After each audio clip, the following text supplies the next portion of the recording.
With its high-quality microphone inputs and Class A servo-biased preamps, the RØDECaster Pro sounds incredible right out of the box.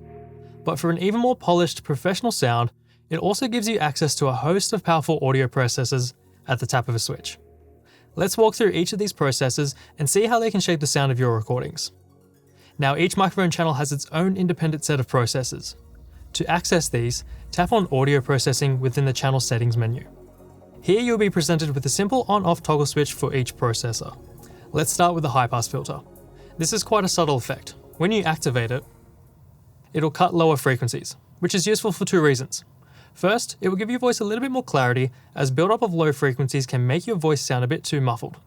And second, it'll help reduce low-end rumble from background noises like from air conditioners and traffic noise. Next up is the noise gate. It's easy to think of this processor as an actual gate that closes whenever you're not speaking, cutting out background noise in your audio signal. So as you probably can hear right now, when I do stop talking, the audio signal cuts completely out. This will give your recording a much cleaner and professional sound, especially if you are not recording in a fully soundproofed room. Moving on to the de-esser. This is a really handy tool for reducing sibilants in your voice.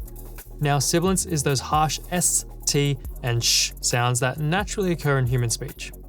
Switching this on, and you'll notice that these sounds are much less harsh, giving your voice a much more pleasant tone overall.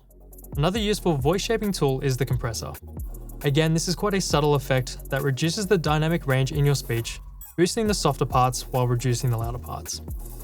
It does sound a little bit complicated, but all this does is make your voice sound more consistent, giving it more clarity overall. The next two processors in this list are the Aphex Aural exciter and the Big Bottom. The Aphex Aural exciter will introduce some subtle harmonics to the higher frequencies of your voice.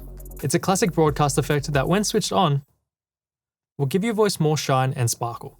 The Big Bottom almost acts in reverse to the Aural exciter. It'll introduce harmonics to the lower frequencies in your voice. You'll notice that when it's switched on, that your voice has more added depth and punch to it, almost like you would associate to a classic radio presenter. You can also use the master processing switch to turn all processing on or off. This will allow you to hear exactly how the processing is affecting your voice and how much it's improving the overall sound of your podcast. So what you're listening to right now is my voice going through the RCP with processing applied, and now my voice going through the RCP with no processing applied. Thanks guys, happy podcasting.